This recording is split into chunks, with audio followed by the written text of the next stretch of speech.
एकमेव वृत्तपत्र आहे ते म्हणजे केसरी. त्याचं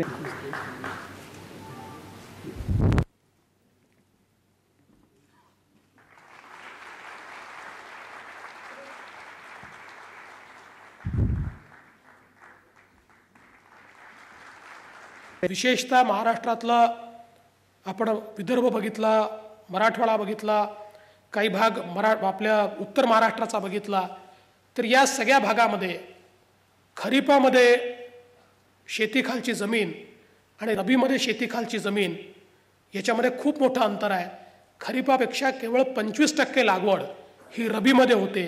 याचा अर्थ असा आहे की जवळजवळ 75% लोक हे एका पिकावर या सगळ्या भागामध्ये जगतात.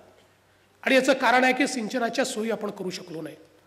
पण याच्यामध्ये नियोजनाचा विचार करताना आपण खूप मोठ्या प्रमाणात मोठी धरणं तयार करायचा प्रयत्न केला आणि देशातल्या मोठ्या धरणांपैकी 40% धरणं ही महाराष्ट्रामध्ये आहे. आणि तरी देखील महाराष्ट्राची सिंचन क्षमता ही 17 ते 18% आहे. आता मोठी धरणं आवश्यक नाही का? ती देखील आवश्यक आहेत. पण त्याचसोबत या महाराष्ट्रामध्ये जर आपण जलसंधारणावर उचित अशा प्रकारचं लक्ष केंद्रित केलं असतं तर कदाचित महाराष्ट्राचं चित्र आज आपल्याला बदललेलं दिसलं असतं. महाराष्ट्रामध्ये जर एक थोडासा नागपूर विभाग आपण सोडला तर साधारण महाराष्ट्रामध्ये जो आपला ॲक्विफर आहे किंवा आपला जो खडक आहे हा बसाल्ट आहे. आणि या खडकाची पाणी शोषून घेण्याची जी क्षमता आहे ती 3.5% 5.5% आहे.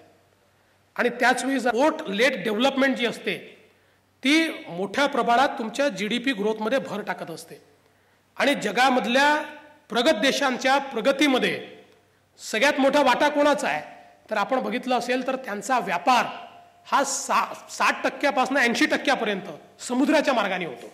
आणि त्यामुळे समुद्र हे असं संसाधन आहे की ज्याचा उपयोग केला तर खूप मोठ्या प्रमाणात आपण विकास करू शकतो. आणि म्हणून आता ती पोर्टलेट डेव्हलपमेंट खूप वेगानं आम्ही सुरू केली. नवीन पोर्टला मान्यता दिल्या. जे अस्तित्वात असलेले पोर्ट आहेत ते तातडीनं पूर्ण करून त्याला रेल कनेक्टिव्हिटी द्यायची. काल परवाच आम्ही 2 करार केले आणि 2 पोर्टला थेट रेल्वेने कनेक्ट करण्याकरता आम्ही केंद्र सरकारसोबत कंपनी तयार केली आणि बाजारातनं पैसे घेऊन त्या कंपनीच्या माध्यमातून ही रेल कनेक्टिव्हिटी आम्ही तयार करणार आहोत. मला असं वाटतं की पोर्ट लेट डेव्हलपमेंट योग्य प्रकारे आपण करू शकलो तर आज देशातलं सगळ्यात जास्त कार्गो हँडल करण्याची ताकद ही आपल्या महाराष्ट्राची आहे. आणि म्हणून त्याही दिशेनं आम्ही काम चालू केलं आहे. रस्त्यांचं काम आता आपण सुरू करतो आहोत. आपल्याला माहिती आहे की नुकतंच आपण एक टोल मुक्तीच्या संदर्भात घोषणा केली आणि सांगितलं की जी काही 4 चाकी वाहनं आहेत त्यांना म्हणजे LMVला आता यापुढे टोल लागणार नाही. ती आपण व्यवस्था करतोय जून महिन्यापासून. आता बघा हे करत असताना काही लोकांनी सांगितलं की ही पॉप्युलर घोषणा आहे, काहींनी सांगितलं ही अनसस्टेनेबल घोषणा आहे. मी त्यांना एकच गोष्ट सांगू इच्छितो की एक छोटी आकडेवारी आपल्याला सांगतो.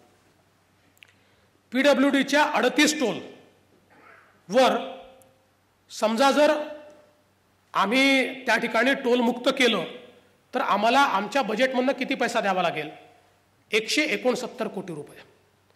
169 कोटी रुपयामध्ये सगळे PWDचे 38 टोल जे आहेत याच्यावरनं आम्ही या सगळ्या लाईट गाड्यांना मुक्ती देऊ शकतो. आता याचं थोडंसं कॅल्क्युलेशन आपण करा तर आपल्या लक्षात येईल 170 कोटी रुपये म्हणजे किंवा 169 कोटी रुपये म्हणजे 50 लाख रुपये दिवस. आता मी आपल्याला प्रश्न विचारतो की PWDच्या 38 टोल नाक्यातनं फक्त 50 लाख रुपये दिवसाला कलेक्ट होत होते? याचा विचार करा. याचा अर्थ असा आहे की जे कॅश फ्लो दाखवलेले आहेत ते कॅश फ्लो चुकीचे दाखवले आहेत. आणि त्यामुळे त्या कॅश फ्लोचा उपयोग करून अनेक वर्षपर्यंत तुमच्या खिशातनं टोल वसूल करणारे किंवा टोल ज्यांना मिळालेले आहेत ते लोक पैसे वसूल करत होते. पण कागदावर मात्र तेवढाच कॅश फ्लो दिसत होता. आणि म्हणून मग त्यातनं आम्ही हे डोकं लावलं आणि आम्ही सांगितलं तुम्हाला कोर्टात जाता येणार नाही कारण तुमचा संपूर्ण कॅश फ्लो आम्ही बजेटमधनं देतो. आता ते कोर्टात जातील त्याला आम्ही डिफेंड करू. कारण कॅश फ्लो जर आम्ही देत असू तर तुम्हाला कोर्टात जाण्याची आवश्यकता काय आहे? पण हे मला माहिती आहे की ते कोर्टात याकरता जातील की 170 कोटी किंवा 180 कोटीचा जो कॅश फ्लो दिसतो आहे तो प्रत्यक्षात 300 कोटीपेक्षा जास्त आहे. आणि हे जे काही 100-150 कोटी रुपये आहेत हे तुमच्या खिशातनं जात होते, जे तुमच्या खिशात राहतील. आम्हाला नाही मिळणार, पण तुमच्या खिशात राहतील तर कुठल्या तरी मार्गाने तुम्ही आम्हाला द्यालच, त्यामुळे तो प्रश्न नाही आहे. नाही, टॅक्सेस वाढवत नाही आम्ही.